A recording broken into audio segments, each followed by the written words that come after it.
Hey everyone, welcome back to another episode of RichardMetalFan Interviews. This is episode number 95, and today's guest we're talking to none other than Josh McMorran. Josh McMorran is the frontman for the band Bloodshot Dawn, a, sort of like a technical kind of like death metal band from the UK. Today we're going to be talking about what got him into metal, what made him want to start playing guitar, as well as like the history of the band, and he also has a couple other side projects that we're going to talk about as well.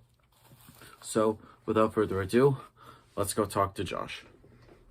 So what's up, guys? I am here with Josh McMorran from Bloodshot Dawn, Forlorn World, Carmine, probably a plethora of other bands I don't know about. So how you doing today, Josh?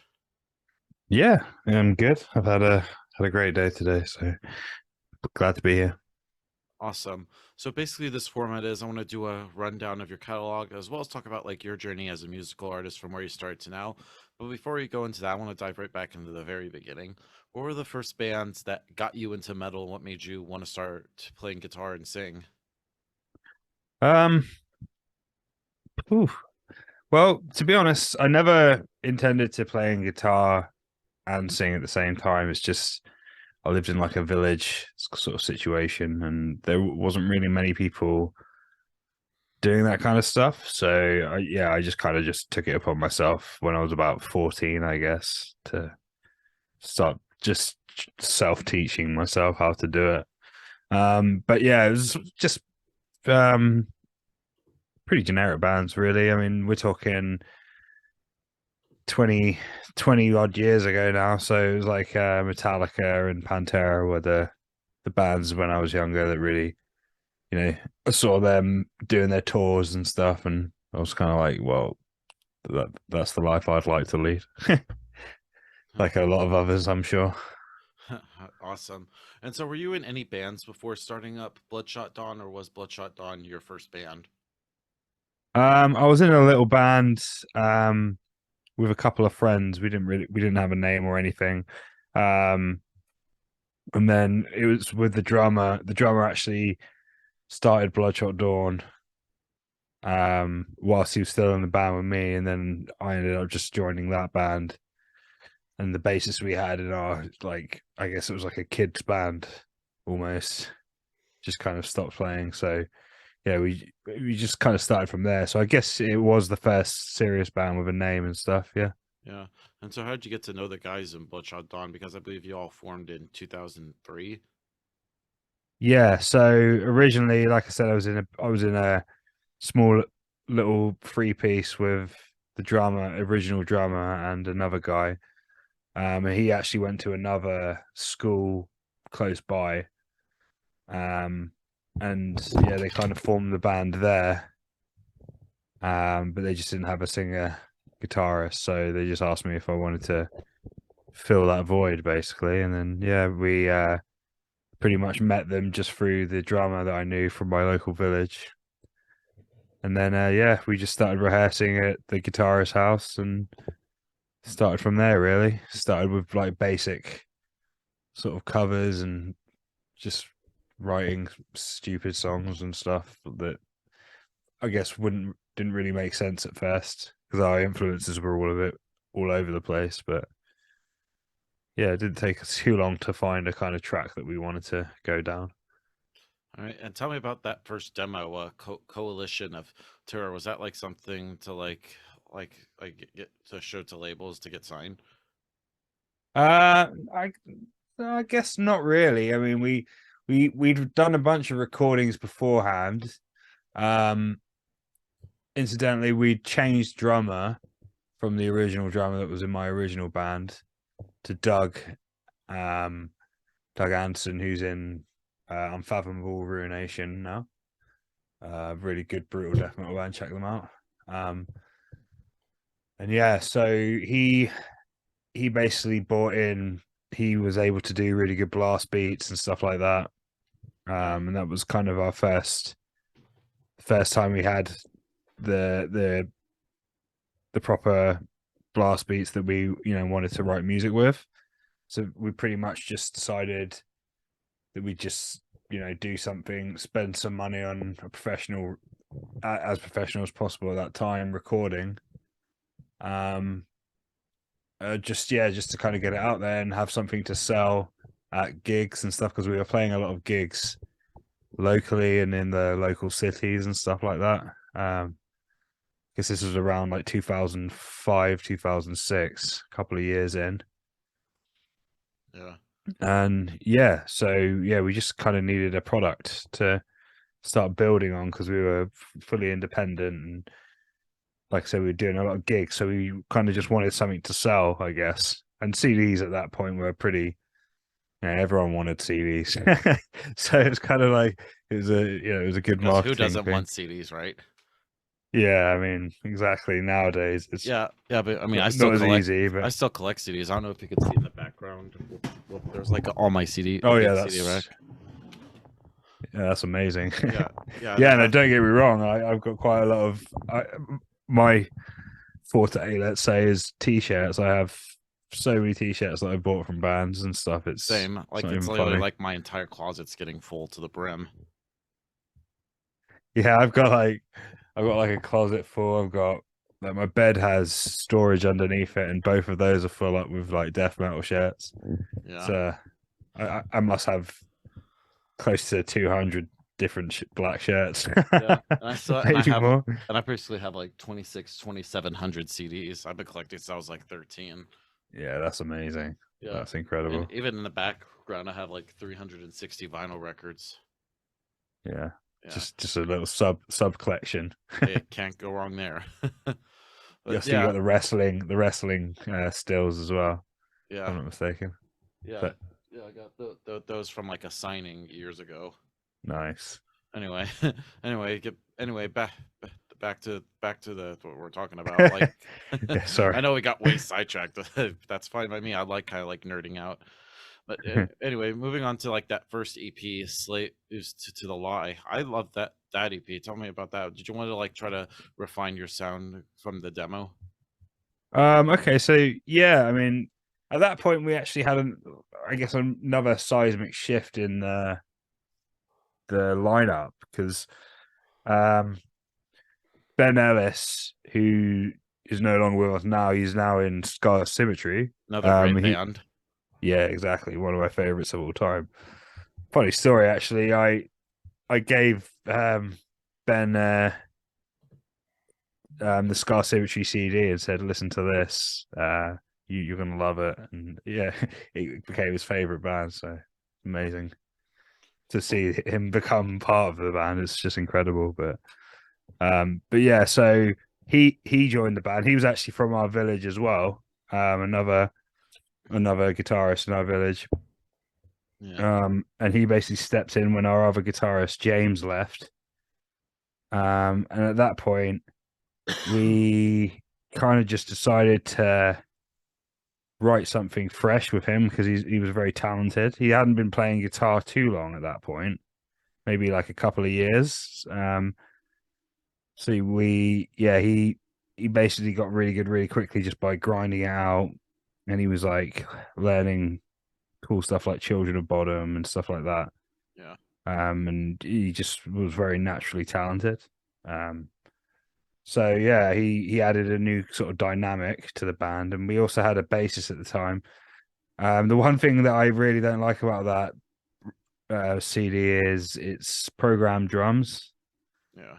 And we kind of did it all ourselves. Actually, it was all like in bedroom kind of stuff.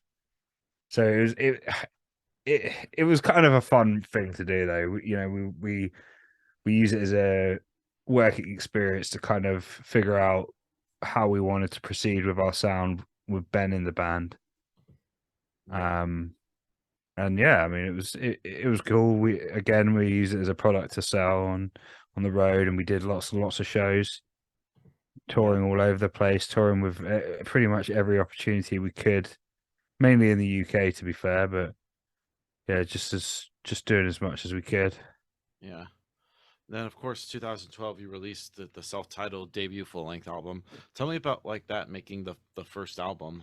And it's hard to believe it. This year is also 10 years. So, how do you feel about this album 10 years later? Yeah. So I mean, after we actually had lineup change again, we had bassist Anthony Ridout. He was previously in the band, but he came back and joined us again. And then yeah, I don't know. We just, I mean, it was just like kind of crunch time because the band had been going for almost 10 years at that point, but we were just, I guess the band started in 2003, but it took a lot of time to find its footing, to find how it wanted to progress and for us to mature as musicians. And then I guess at that point we were ready, where our influences were ready. We'd sort of got a sort of cohesion between me and Ben, how we wanted to write music and how we wanted to solo and stuff, like to have a bit of diversity. We had different influences as well, but we tried our best to kind of, for this self-titled, kind of merge all of our influences into one. Yeah, I mean, I think it was quite a successful record in the end. The songs were great. Had a good vibe.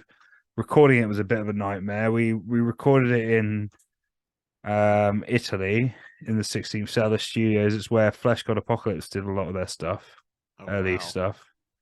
And that was in Rome, so that was quite the experience. But we had crazy thing happen to us during that time. There was like a massive storm in Rome, and the whole studio got flooded. I'm not even joking. Like Holy shit. like almost a foot and a half of water. Oh wow. We went down, and my wah pedal was like literally floating in the studio. It was insane. Yeah. But yeah, so we only managed to record the drums and the bass, and then after that, we kind of had to cancel the plans because it took like 3 days to get the studio up and running again. All right. But yeah, it was mad. Yeah. So after you released the self-titled album, did you do like any touring outside of the UK, or or was it just only in UK only? No, so we started off just by doing some like tours locally, even actually, because we were really, I don't know what the best way to put it. We were very small fry at that point. I think we had like 200 likes on Facebook. Very much unknown, really. So we just did kind of like a local tour. And then we actually, the way we kind of gained us a bit of renown, I guess you could say, was we decided to make a deal with, at the time, Terrorizer magazine. Yeah. It was it was a pretty dominant force in the sort of extreme metal press. Obviously, the world's changed a bit now, so magazines aren't as relevant, I guess is the best way to put it. But so what we did, we released our album on the cover mount of that for free. Yeah. And so that basically got our album put in the hands of, because the magazine would go out to record executives and festival owners and everything like that. So that basically got our album in the hands of lots of people within the metal industry. And from there, we kind of started getting some tours. We got to tour with some of our favorite bands. Like 2013, we toured with. It did take a few. I guess it took about 9 to 12 months for the album to take on, but yeah, once it did, we got offered tours with like Decapitated, Winter Sun. We played a sold out show in London, main support for Hypocrisy, which was That's pretty amazing. amazing. We did a European tour early in 2013, I think in January, and that was with Vader, Aborted, and Bonded by Blood. So that was pretty amazing. Yeah. And I mean, we had some really great tours. Toured with Winter Sun.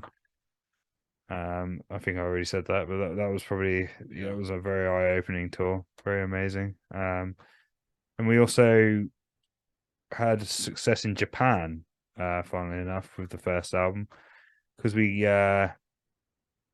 we released it independently over there. We actually charted #1 in the charts for independent releases. Nice.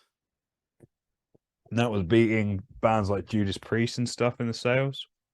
So that prompted us to get like a little, I guess, Spinal Tap style "You're Big in Japan" tour. Like, well, it wasn't like huge. I'm just kind of kidding, but it was cool. We got to play in Tokyo and play in Osaka, and it was just, we were like very well received, and everyone was very nice. And it was just, I don't know, for a young band like us at the time, we were, kind of mind blown by it all. Um, so yeah, we just very busy times on the first album. We really hit the grind to try Awesome. and get some renown going. Awesome. And so the second album, Demons, usually with the debut album, you have your entire life to write, and there's a lot of like hype when the first album comes out. Did you feel like pressure to follow up the self-titled going into Demons? Um, no, I don't think there was like a pressure as such because we weren't signed or anything. No one had sort of bit the bullet and taken us on. We kind of didn't have any pressure at all. We just wanted to make it as good as possible.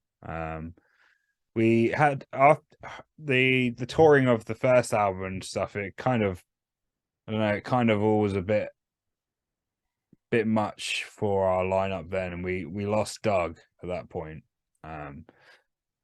which we actually toured with Scar Symmetry as well. And at that point, Doug had to pull out of that tour very late on.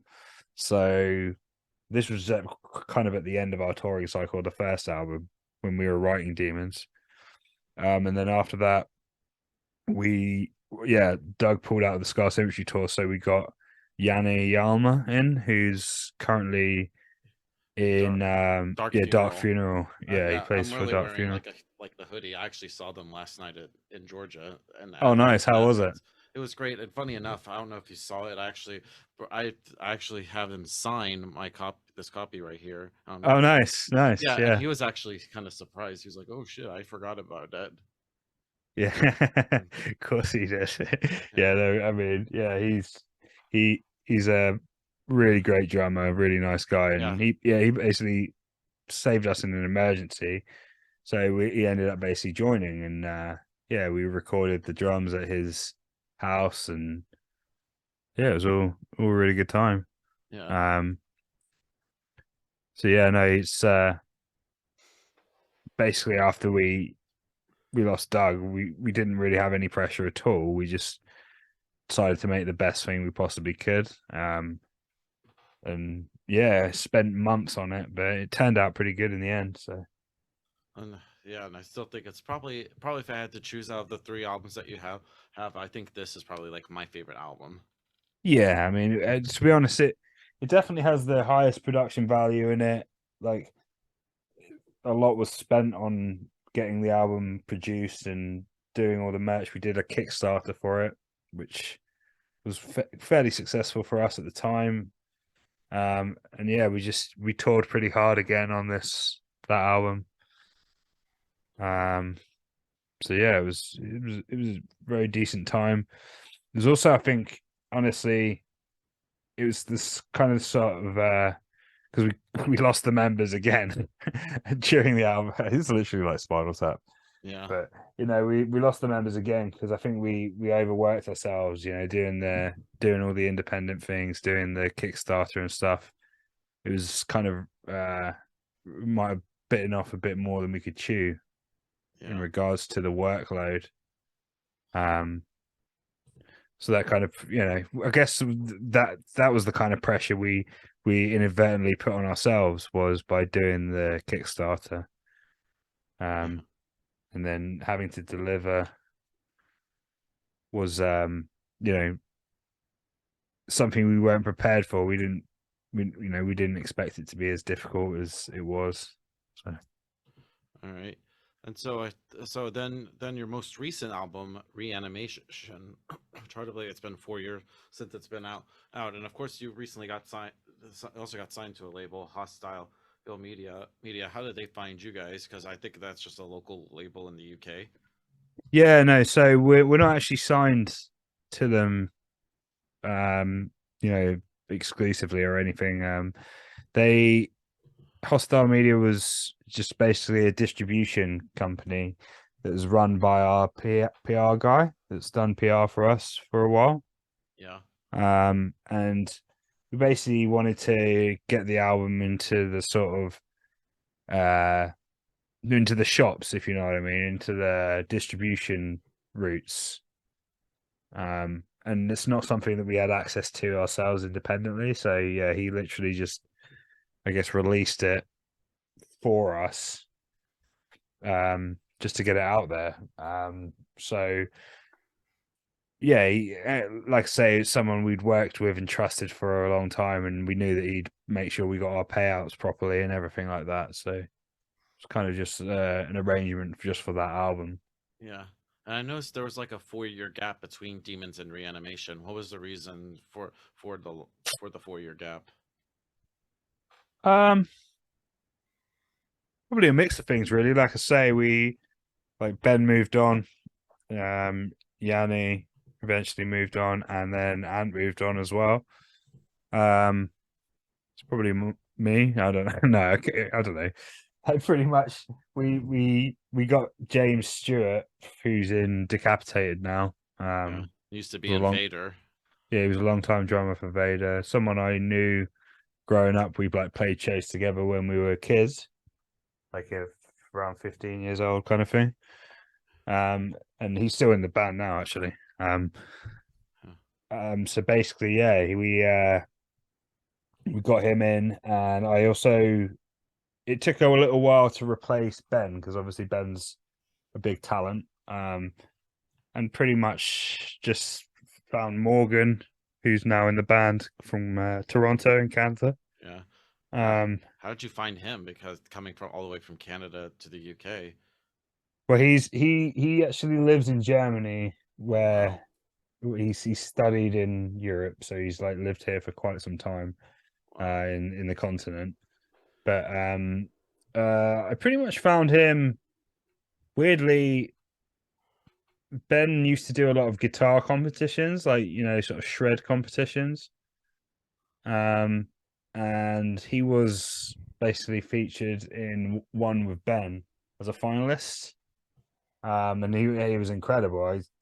He he had a style of play which was like unique to my ears and something that I really enjoyed. Kind of similar to Ben in a way, but not just a bit more visceral, a bit more like I don't know, a bit more metal almost. I don't know. That's it's not a very good descriptive, but it just a bit more relentless and shreddy.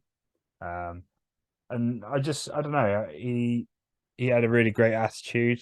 Um, and since he joined the band, yeah, I mean, we've been a really solid unit, me, him, and James, for quite a few years now. James kind of joined the band actually at first as a session. He came to Japan. We played a few shows with him in Japan, did some other stuff, and then yeah, he kind of it was kind of like, "Do you just want to join?" And he was like, "Yeah, why not?" Yeah.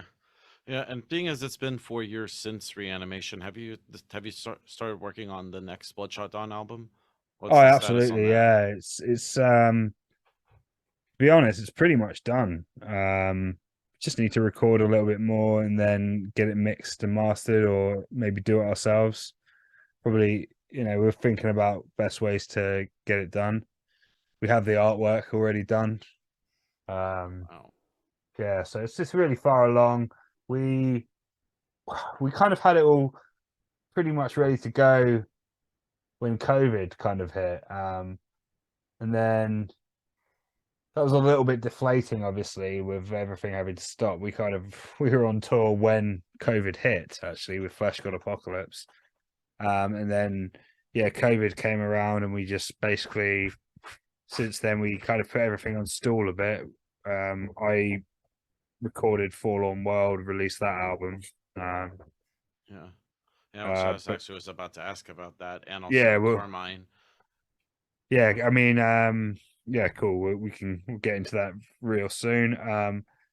But yeah, so yeah, not I'm not trying to make up excuses. We should have the album done by now, but it's been a bit delayed because of COVID and stuff. And I was pretty much flat out for 20 years doing the music stuff, and it's it's not like it pays loads of money. So I've kind of had to, Yeah. take a little breather and just try and be a bit more comfortable for a bit. But we have the album, like I say, pretty much done, and hopefully sort of mid next year there'll be we'll be putting out some teasers and stuff. I think the songs are really great. We've definitely refined, because Reanimation was Morgan's first ever album as a guitar player and song, like, band songwriter. So we definitely had teething issues, I'd say, with that record. Like, it's not perfect. The songs are really great, but they could sound much better, I think. My voice is I'm not overly happy with it.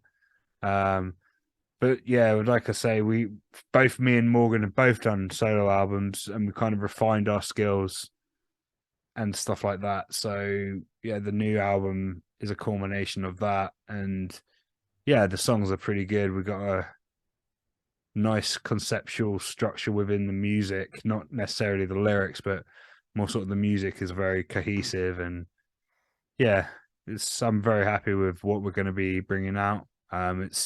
Like I say, it is a little bit older, so it is a bit more in keeping with the previous style of Bloodshot. So it won't be a crazy like progression of us trying to do something completely new or anything like Right. that. But yeah, it's going to be yeah, it's going to be an interesting one. I think people will enjoy it. Yeah. And sort of to wrapping everything up, what's next for Bloodshot Dawn? Have you got any like tours lined up? And is there a possibility that you could bring Bloodshot Dawn to the States for a tour one day? We'd love to have you. Yeah, no, I mean it's definitely something that's going to be on the cards. We have a booking agent for the US and Canada. We have toured in Canada already. The main issues is finances, really, and getting timing down. We got friends in America like Elysian and stuff. They've been vying to get us on a tour at some point. We just got to make the stars align, I guess, and get Yeah. it to happen. But yeah, I mean, Bloodshot Dawn will definitely tour the US before. Yeah, I don't think the band will ever end, Yeah. but you were definitely going to tour the US in the next, hopefully the next album cycle. It's Yeah. the aim is there. Yeah. Hopefully we won't have to wait 20 for 40 years or so. Yeah, I mean, who knows? It depends how long it takes to be affordable, because it's it's uh it's a hard. It's just getting harder for artists, just to be realistic about it. It's so it's more of a dream now than it ever was, I think, to be able to tour internationally and stuff. But it's something that I think we're willing to commit to financially, and at least try once, because it's got to be done, really. And I'm sure I don't think there'll be like people coming in droves to see us, but I'm sure there will be people that from the last 10, 15 years that might want to come and see us in America, because yeah, we had a few come from America to Canada when we played, just because they were like, we can't wait till we didn't want to wait for you to come to us. We came to Canada instead. So Yeah. Gotta make the big leap, you know? yeah, sometimes. Yeah. So anyway, just thank you so much for this conversation, Josh. It was great to talk with you. Is there any final words you want to say to just close this thing out? Oh no, not really. I mean, yeah, like I was saying, I did an album with called Forlorn World. It's kind of a solo thing that I recorded, produced myself. You should go check it out if you're like waiting for new sort of Bloodshot stuff. It's kind of in the vein of Bloodshot Dawn, but with a bit of a twist, a bit different. So me attempting to sing and stuff. Best way to put it. Is probably not for everyone, but yeah, and yeah, pretty much that's about it. Thank you for having me, and I hope yeah, like guys like you doing these interviews and stuff. It really supports the scene a lot. So I just want to appreciate you and say thanks for having me. Hey, no problem, man. So everybody, Josh McMorran from Bloodshot Dawn. We'll see you next time.